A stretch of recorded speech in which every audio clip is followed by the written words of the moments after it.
बहुत बहुत स्वागत है हमारे इस यूट्यूब चैनल स्टडी जीनियस गुरु में। एंड आज की इस वीडियो में स्टडी करने वाले भारतीय राज व्यवस्था यानी कि इंडियन पॉलिटी। एंड यहाँ पे आपको बता दें कि ये हमारा चौथा भाग है।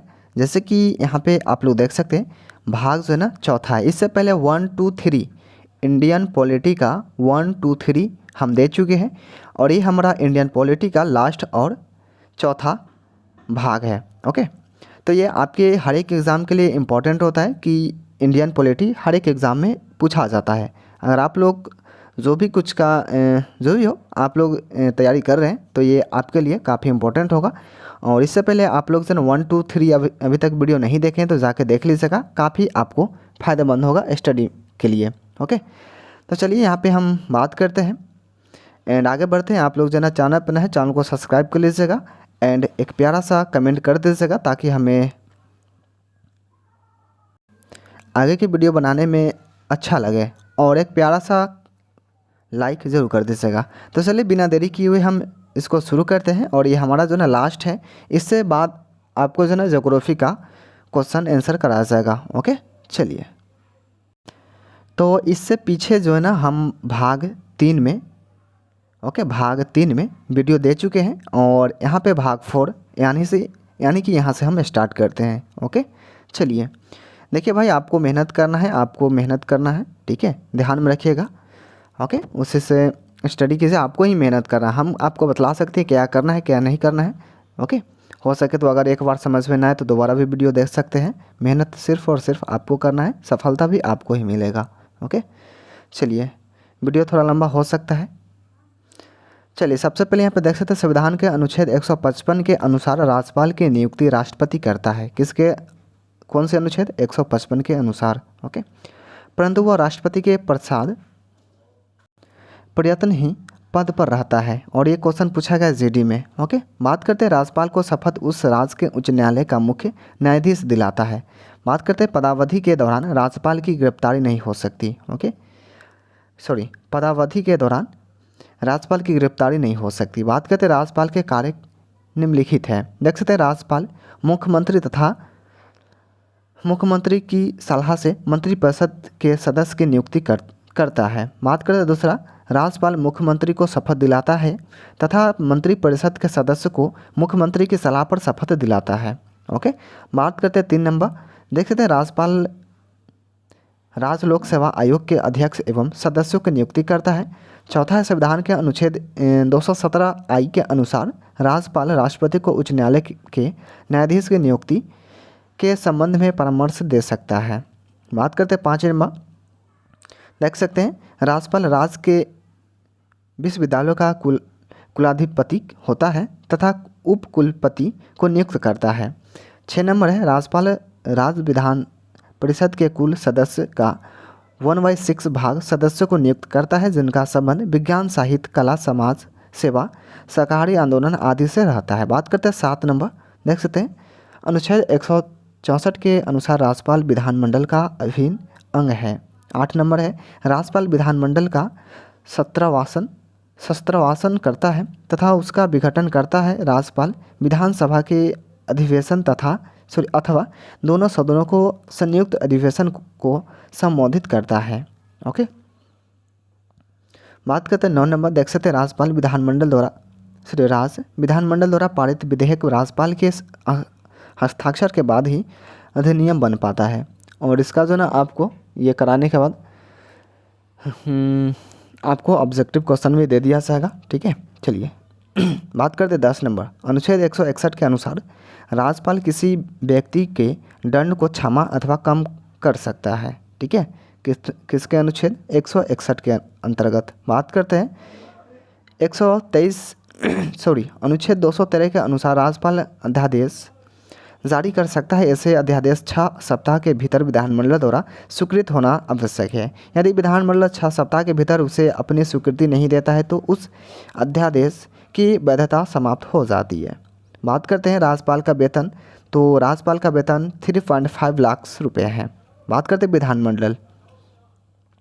देखते हैं राज्य विधानमंडल का निर्माण विधानसभा, विधान परिषद तथा राज्यपाल से मिलकर होता है। ओके,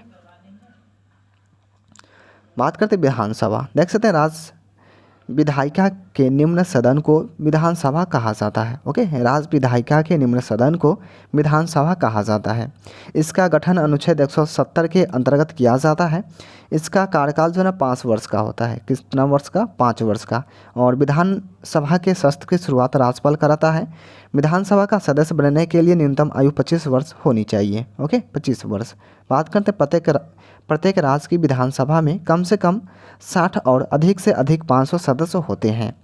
अपवाद गोवा में 40, मिजोरम में 40 तथा सिक्किम में 32, क्योंकि इसके अनुच्छेद 371 के तहत विशेष राज्य का दर्जा प्राप्त है।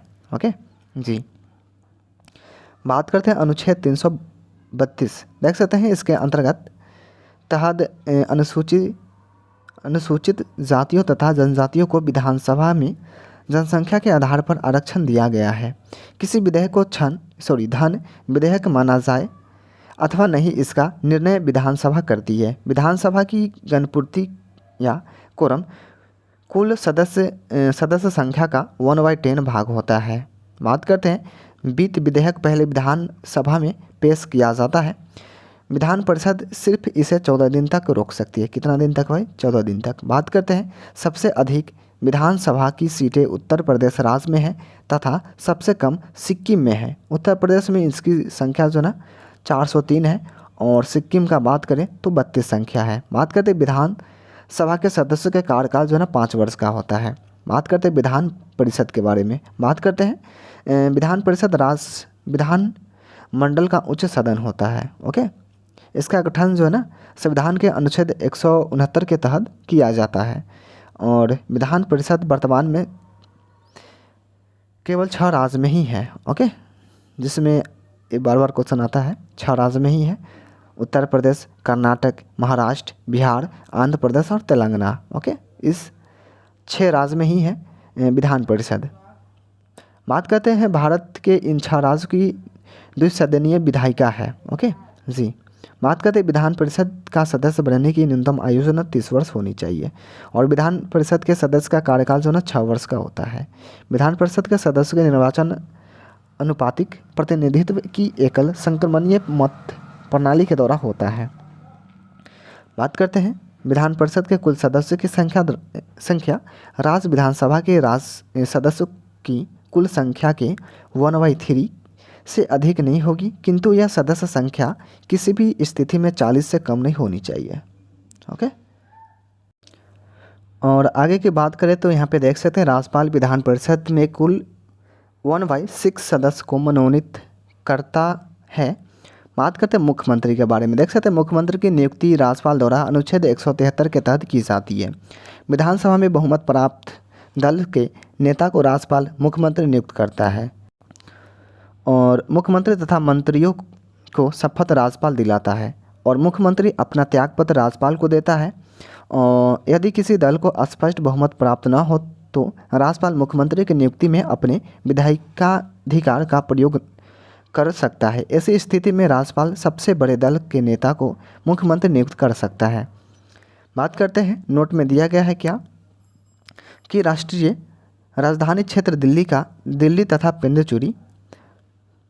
पुडुचेरी की विधानसभा के चुनाव के बाद मुख्यमंत्री की नियुक्ति राष्ट्रपति के द्वारा की जाती है और मुख्यमंत्री राष्ट्रपति के प्रति उत्तरदायी होता है। बात करते हैं नीति आयोग के बारे में। देख सकते हैं प्रधानमंत्री नरेंद्र मोदी ने 15 अगस्त 2014 को लाल किले की प्राचीर से राष्ट्र के नाम अपने संबोधन में योजना आयोग के नाम पर एक नई संस्था लाने की घोषणा की है। बात करते हैं 1 जनवरी 2015 को एक नई संस्था जिसे राष्ट्रीय भारत परिवर्तन संस्थान कहा गया अस्तित्व में आई और आमतौर पर इसे नीति आयोग कहा जाता है। बात करते हैं इसका अध्यक्ष प्रधानमंत्री होता है और यह आयोग केंद्र सरकार के साथ साथ राज्य सरकार के लिए भी नीति का निर्माण करता है। यह योजना के निर्माण में सरकार को सलाह देता है। नीति आयोग के प्रथम अध्यक्ष अरविंद पनगड़िया थे और वर्तमान में नीति आयोग के उपाध्यक्ष सुमन वेरी। बात करते हैं राष्ट्रीय विकास परिषद के बारे में। देख सकते हैं राष्ट्रीय विकास परिषद का गठन जो है ना 6 अगस्त 1952 को हुआ था। इसका अध्यक्ष प्रधानमंत्री होता है तथा सभी राज्यों के मुख्यमंत्री इसके सदस्य होते हैं। बात करें राष्ट्रीय विकास परिषद का मुख्य कार्य केंद्र व राज्य सरकार और नीति आयोग के बीच सेतु की तरह कार्य करता होता है। बात करें निर्वाचन आयोग के बारे में, देख सकते हैं संविधान के भाग 15 के अनुच्छेद 324 से 329 तक निर्वाचन से संबंधित उपाबंध दिया गया है। बात करते हैं निर्वाचन आयोग का गठन जो ना 25 जनवरी 1950 को हुआ था। यह एक स्वतः संवैधानिक निकाय है। बात करते हैं निर्वाचन आयोग का मुख्य गठन मुख्य निर्वाचन आयुक्त व अन्य निर्वाचन आयुक्त से मिलकर किया जाता है। इन सभी की नियुक्ति राष्ट्रपति करता है। ओके, बात करते हैं मुख्य चुनाव आयुक्त का कार्यकाल जो ना 6 वर्ष या 65 वर्ष की आयु तक होती है। ठीक है, 6 वर्ष या 65 वर्ष की आयु तक होती है। अन्य चुनाव आयुक्त के कार्यकाल 6 वर्ष या 62 वर्ष की आयु पूरी होने तक होती है। बात करें निर्वाचन आयोग के मुख्य कार्य। ओके, निर्वाचन आयोग के मुख्य कार्य क्या क्या कर सकते हैं, देख सकते हैं चुनाव क्षेत्रों की परिसीमन, उसका बाद मतदाता सूचियों की तैयार करवाना, विभिन्न राजनीतिक दलों को मान्यता प्रदान करना, राजनीतिक दलों को चुनाव चिन्ह प्रदान करना, राजनीतिक दलों के लिए आचार संहिता तैयार करना, चुनाव करवाना। बात करते हैं निर्वाचन आयोग के कुछ अन्य तथ्य, देख सकते हैं मुख्य चुनाव आयुक्त को महाभियोग जैसी प्रक्रिया से हटाया जा सकता है। मुख्य चुनाव आयुक्त का दर्जा सर्वोच्च न्यायालय के मुख्य न्यायाधीश के समान है। मुख्य चुनाव आयुक्त एवं अन्य चुनाव आयुक्तों का वेतन भारत की संचित निधि में से लिया जाता है। बात करते हैं नोट में दिया गया है क्या, चुनाव लड़ने और सरकार में सत्ता पर काबिज होने के लिए एक साथ आने वाले लोगों को समूह को राजनीतिक दल कहा जाता है। ठीक है, चलिए बात करते हैं राष्ट्रीय दल की दर्जा।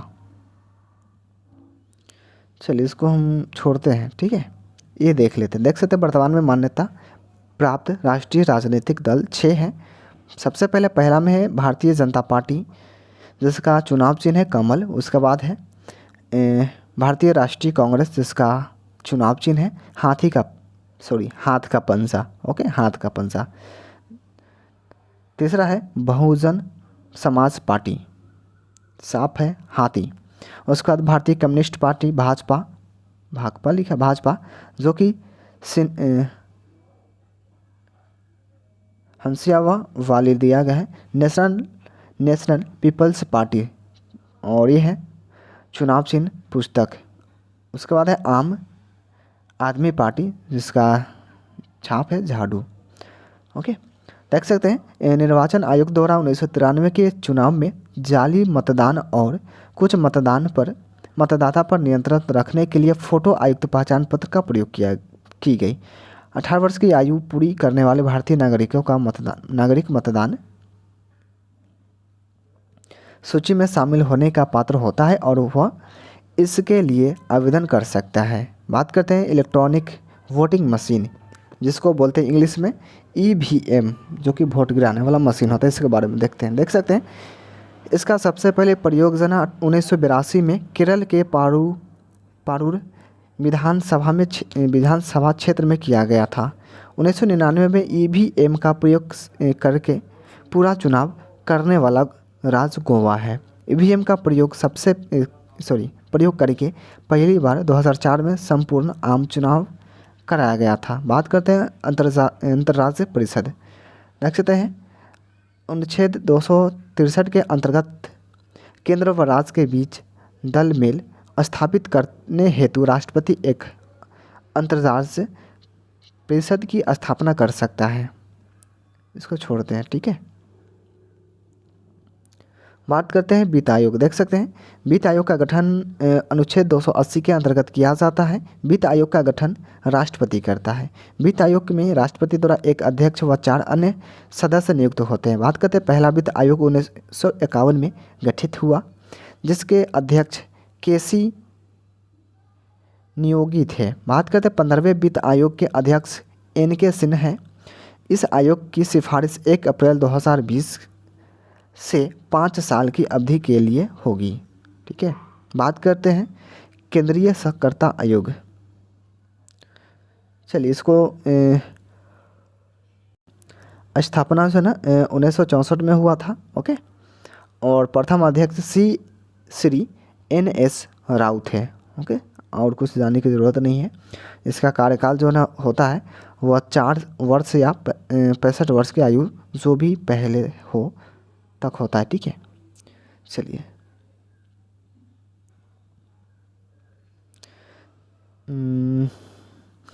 देखिए यहाँ पे दिया गया राष्ट्रीय मानवाधिकार आयोग, देख सकते हैं वर्ष 1966 में संयुक्त राष्ट्र ने मानवाधिकार चार्टर अपनाया था। संयुक्त राष्ट्र मानवाधिकार घोषणा 10 दिसंबर 1948 में की गई थी। इसलिए 10 दिसंबर को प्रतिवर्ष अंतर्राष्ट्रीय मानवाधिकार दिवस मनाया जाता है। राष्ट्रीय मानव अधिकार आयोग की स्थापना 12 अक्टूबर 1993 को मानव अधिकार रक्षा अधिनियम 1993 के तहत की गई थी। बात करते हैं यह आयोग देश में मानव अधिकारों की रक्षा के लिए स्वतः तथा स्वतंत्र निकाय की तरह कार्य करता है। बात करते हैं राष्ट्रीय मानवाधिकार आयोग के अध्यक्ष की नियुक्ति राष्ट्रपति द्वारा की जाती है। ओके,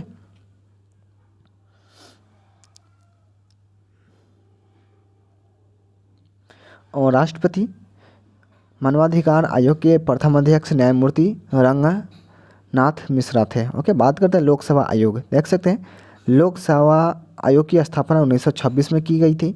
लोकसभा आयोग की स्थापना के लिए 1924 ईस्वी में विधि आयोग ने सिफारिश की थी। बात करते हैं संघ लोक सेवा आयोग के अध्यक्ष व सदस्य को नियुक्ति राष्ट्रपति करता है। बात करते हैं संघ लोक सेवा आयोग के सदस्य की संख्या निर्धारित करने की शक्ति राष्ट्रपति को है। संघ लोक सेवा आयोग के अध्यक्ष व सदस्यों की नियुक्ति 6 वर्ष या 65 वर्ष की आयु तक जो भी पहले हो आयु तक के लिए की जाती है। ओके, बात करते हैं राज्य लोक सेवा आयोग के सदस्यों को नियुक्ति राज्यपाल करता है, परंतु इन्हें पद से हटाने का अधिकार राष्ट्रपति को है। ओके जी, नियुक्ति कौन करता है? राज्यपाल, और इन्हें हटाने की अधिकार जो ना ओनली वन राष्ट्रपति को है। और राज्य लोक सेवा आयोग के अध्यक्ष व सदस्यों का कार्यकाल जो ना 6 वर्ष और 62 वर्ष की आयु तक होती है। बात करते चुनाव आयोग, बात करते 15 जून 2005 को राष्ट्रपति APJ अब्दुल कलाम आज़ाद ने सूचना के अधिकार पर हस्ताक्षर किए। इसके बाद 12 अक्टूबर 2005 में सूचना का अधिकार अधिनियम लागू हुआ। ठीक है, बात करते हैं आयोग का मुख्यालय नई दिल्ली में है। ठीक है, आयोग का मुख्यालय नई दिल्ली में है। राष्ट्रपति मुख्य सूचना आयुक्त तथा अन्य सूचना आयुक्तों की नियुक्ति करता है। इन सभी का कार्यकाल केंद्र सरकार द्वारा निर्धारित किया जाता है।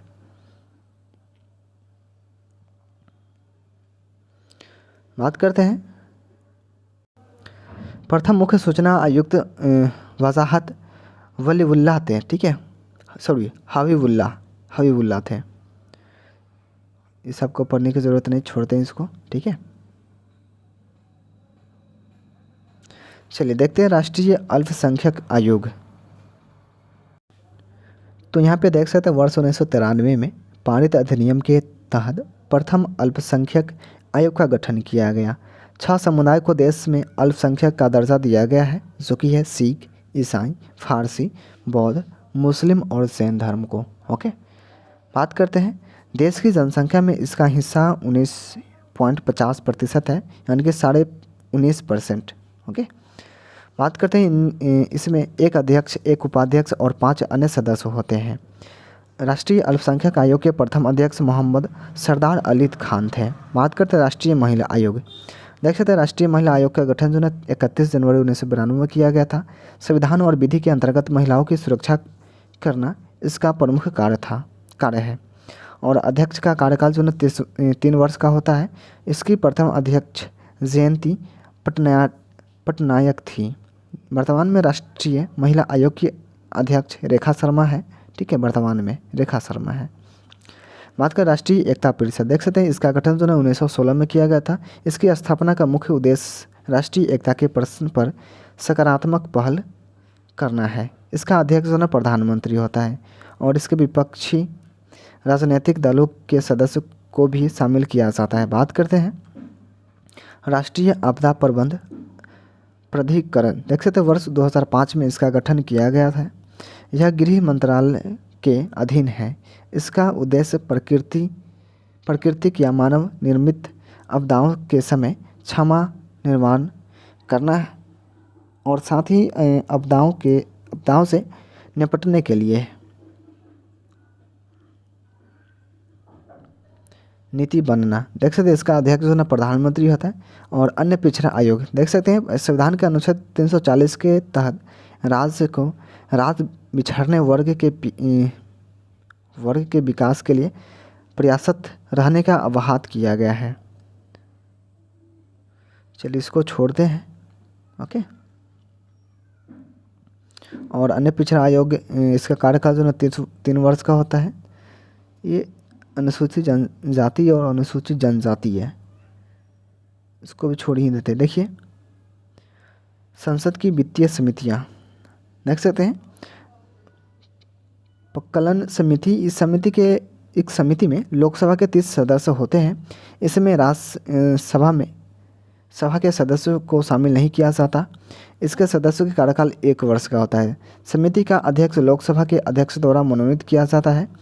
यह सरकारी खर्च में कैसे भी कमी लाई जाए, यह समिति सरकारी खर्च में कैसे कमी लाए जाए, संगठन में कैसे कुशल लाए जाए तथा प्रशासन में कैसे सुधार किया जाए आदि विषयों पर रिपोर्ट देती है। ओके। ये बात करते हैं प्रकलन समिति के प्रतिवेदन पर सदन में बहस नहीं हो सकती। बात करते हैं लोक लेखा समिति। देख सकते हैं इस समिति को प्रकलन समिति की जुड़वा बहन कहते हैं। बात करते हैं इसमें 22 सदस्य होते हैं, जिसमें 15 सदस्य लोकसभा से व 7 सदस्य राज्यसभा से। इन सभी का कार्यकाल 1 वर्ष का होता है। इस समिति के अध्यक्ष को लोकसभा के अध्यक्ष के द्वारा मनोनीत किया जाता है। बात करते हैं इस समिति के अध्यक्ष विपक्षी दल का नेता होता है। लोक लेखा समिति में राज्यसभा के सदस्य को सह सदस्य माना जाता है तथा उन्हें मत देने का अधिकार नहीं होता है। बात करते हैं लोक लेखा समिति के कार्यकाल। देख सकते हैं यह समिति भारत के नियंत्रक महालेखा परीक्षण द्वारा किया गए कार्यों की जांच करती है। भारत सरकार द्वारा खर्च की गई राशियों को लेखाओं की जांच करती है। संसद द्वारा किए गए अतिरिक्त व्यय की जांच करती है। समिति राष्ट्रपति के वित्तीय मामले की उसका भी जांच करती है। नोट में दिया गया है क्या, लोक लेखा समिति अपना प्रतिवेदन लोकसभा को देता है, जिससे कि जो अनियमितताएं उसे ध्यान में आई है उन पर संसद में बहस हो और उन पर प्रभावी कदम उठाए जा सके। बात करते हैं पंचायती राज। देख सकते हैं भारत में पंचायती राज का आरंभ 2 अक्टूबर 1959 ईस्वी को भारत के प्रधानमंत्री पंडित जवाहरलाल नेहरू द्वारा राजस्थान राज्य के नागौर जिले में हुआ। आंध्र प्रदेश में 11 अक्टूबर 1959 को पंचायती राज का गठन हुआ। पंचायती राज बलवंत राय मेहता समिति की सिफारिश पर लाया गया था। यह समिति 1957 ईस्वी में गठित हुई। 13वां संविधान संशोधन पंचायती राज से संबंधित है और पंचायती राज का प्रावधान संविधान के भाग 9 के अनुच्छेद 243 में किया गया है तथा अनुसूचित 11 की पंचायती राज से संबंधित है।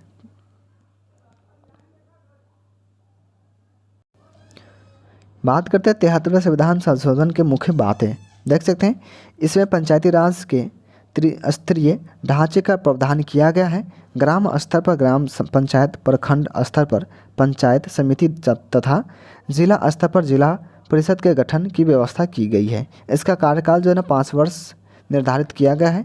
1/3 महिलाओं को आरक्षण में व्यवस्था की गई है। और चौथा है पंचायत भंग होने पर 6 माह के अंदर निर्वाचन होंगे। नोट में दिया गया है। तो 73वें संविधान संशोधन के बाद पंचायती राज अधिनियम का निर्माण करने वाला प्रथम राज्य कर्नाटक है। बात करते हैं 74वां संविधान संशोधन। यह संशोधन नगर पालिकाओं से संबंधित है। इसके द्वारा संविधान के भाग 9 के क अनुच्छेद 243 व 12वीं अनुसूची का प्रावधान किया गया है। इसमें 18 विषय दिए गए हैं। बात करते हैं 74वें संविधान संशोधन की मुख्य बातें। नगर पालिकाओं में महिलाओं के लिए 1/3 भाग स्थान आरक्षित है। नगर पालिकाओं में अनुसूचित जाति तथा जनजाति के लिए भी आरक्षण की व्यवस्था की गई है।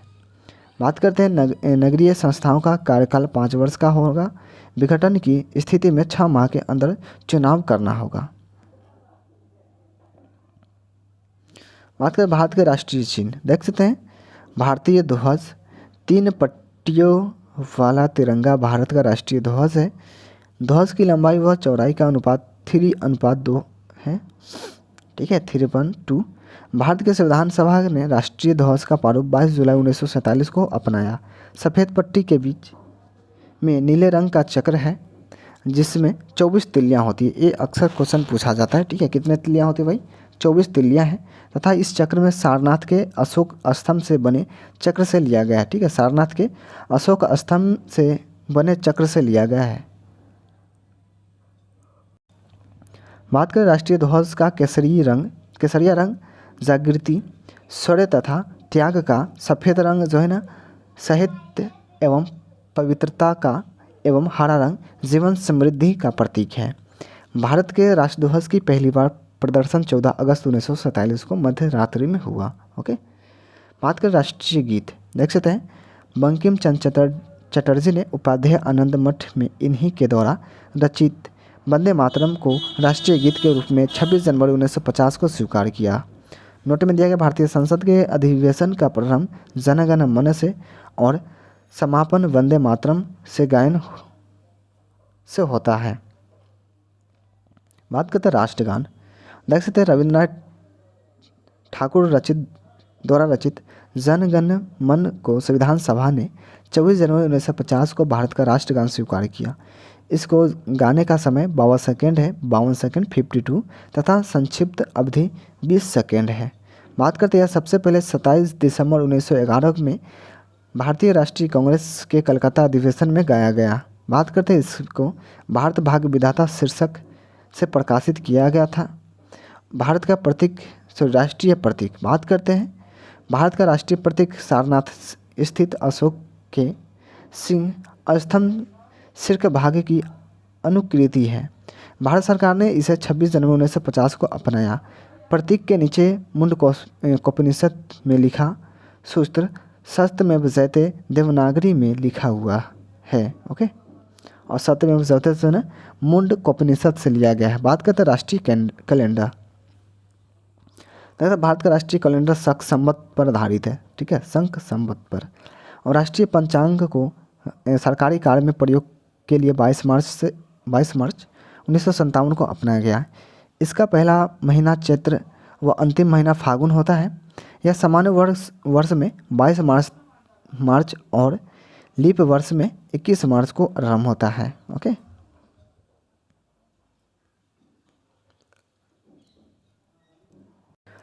बात करते हैं भारत का राष्ट्रीय प्रतीक, देख सकते हैं राष्ट्रीय पशु का बात करें तो बाघ है, और राष्ट्रीय पुष्प कमल, राष्ट्रीय पक्षी मोर है, राष्ट्रीय फल आम है, राष्ट्रीय पेड़ बरगद है, राष्ट्रीय विरासत पशु हाथी है, राष्ट्रीय नदी गंगा नदी है, राष्ट्रीय जलीय जीव डॉल्फिन मछली है, ठीक है।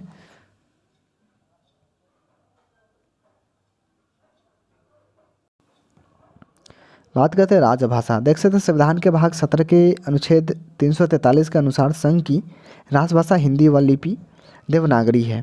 संविधान के अनुच्छेद 344 में राष्ट्रपति को राजभाषा से संबंधित कुछ विषयों में सलाह देने के लिए एक आयोग की नियुक्ति का प्रावधान है। संविधान की 8वीं अनुसूची में निम्न भाषाओं को राजभाषा के रूप में मान्यता प्राप्त है। देख सकते हैं पहला है, ठीक है, कुल मिला के जो ना 22 भाषा है, ठीक है, और उसमें से पहला है असमिया, दूसरा बंगला, तीसरा गुजराती, चौथा हिंदी, पाँचवा कन्नड़ और छठा है कश्मीरी, सातवां मलयालम, आठवां है मराठी, नौवां उड़ीसा, 10वां पंजाबी, 11वां है संस्कृत, 12वां है सिंधी, 13वां तमिल, 14वां है तेलुगु, 15वां है उर्दू और 16वां है कोंकणी, 17वां है मणिपुरी, 18वां है नेपाली, 19वां है मैथिली, 20वां है संथाली, 21वां है डोगरी और 22वां है बोडो, ठीक है, कुल मिला के 22। चलिए इसको छोड़ते हैं।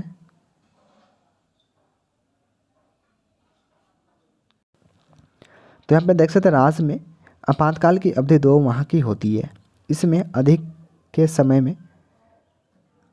समय के लिए संसद के दोनों सदनों से अलग अनुमति लेनी पड़ती है, तब यह 6 माह की जा सकती है। ठीक है, 6 माह की जा सकती है। राज्य में आपातकाल की अवधि अधिकतम 3 साल तक होती है। सबसे पहले 1951 में पंजाब में राष्ट्रपति शासन लगाया गया था। सर्वाधिक समय तक ऐसा आपातकाल जम्मू कश्मीर में लगा था। बात करते वित्तीय आपातकाल अनुच्छेद 360। वैसे यह आपातकाल तब लगाया जाता है तब जब राष्ट्रपति को ऐसा विश्वास हो जाए कि देश की वित्तीय साख खतरे में है। इस आपातकाल की अधिकतम समय सीमा निर्धारित नहीं की गई तथा यह भारत में अभी तक एक बार भी नहीं लगा है। ठीक है, यह नहीं लगा अभी तक। बात करते हैं प्रमुख संविधान संशोधन। देख सकते हैं प्रथम संविधान संशोधन 1951।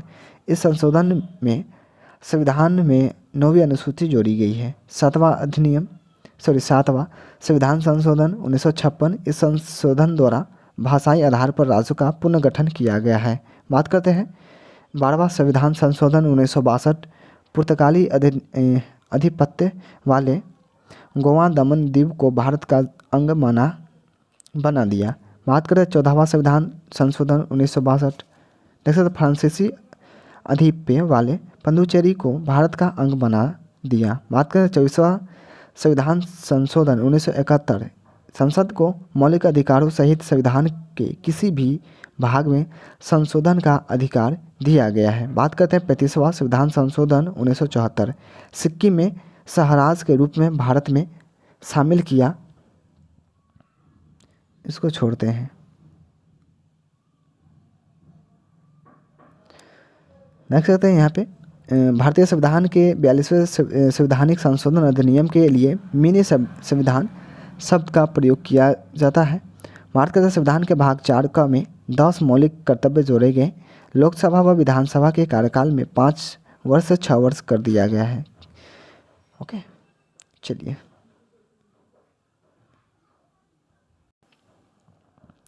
भारत के लोकसभा व विधानसभा का कार्यकाल पुनः 6 वर्ष या 5 वर्ष कर दिया गया। 42वां संविधान संशोधन 1985। दल बदल विरोधी प्रावधान अनुसूची 10 जोड़ी गई। 61वां संविधान संशोधन 1989। इसके द्वारा मतदान की आयु 21 वर्ष से घटाकर 18 वर्ष कर दी गई। ये हालातर क्वेश्चन पूछा जाता है, ठीक है, ध्यान में रखिएगा। एंड बात करते हैं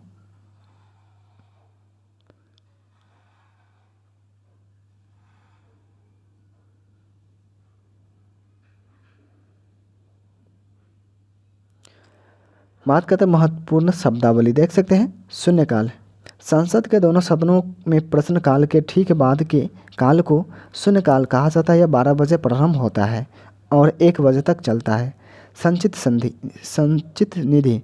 संविधान के अनुच्छेद 266 से 66 में संचित निधि का प्रावधान है। राष्ट्रपति, उपराष्ट्रपति तथा नियंत्रक, महालेखा परीक्षण आदि का वेतन इसी निधि से दिया जाता है। बात करते हैं आकस्मिक निधि। देख सकते हैं संविधान का अनुच्छेद 267 के अनुसार भारत सरकार एक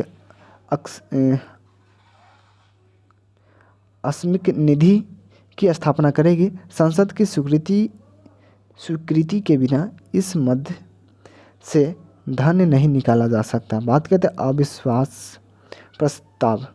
यह सदन में विपक्षी दल के सदस्य द्वारा लाया जाता है। प्रस्ताव के पक्ष में कम से कम 50 सदस्यों का होना आवश्यक है। यह प्रस्ताव प्रस्तुत होने के बाद 10 दिन में इस पर चर्चा होनी आवश्यक है। बात करते हैं धन विधेयक। देख सकते हैं अनुच्छेद 110 के अंतर्गत संसद में राजस्व एकत्रित करने अथवा अन्य प्रकार के धन से संबंधित विधेयक। बात करते हैं गिलोटिन। किसी विधेयक पर विचार विनिमय को शीघ्र समाप्त करने की प्रक्रिया गिलोटिन कहलाती है। तो ये पॉलिटी का इतना ही। एंड क्वेश्चन आंसर आपको करा दिया जाएगा। जैसे कि देख सकते हैं विश्व का सबसे लंबा लिखित संविधान किस देश का है। ओके, और भी है, जो भी क्वेश्चन है हम आपको करा देंगे। आप लोग जो है नहीं देखे तो शुरू से लेकर अंत तक जरूर देख लीजिएगा। पॉलिटी का भाग 1 से भाग 4 तक पूरा कंप्लीट हो चुका है। अब इससे आगे से ना ज्योग्राफी का चैप्टर स्टार्ट किया जाएगा। ओके, किसका? ज्योग्राफी का। चलिए फिर मिलते हैं नेक्स्ट वीडियो में, तब तक के लिए बाय बाय, जय हिंद।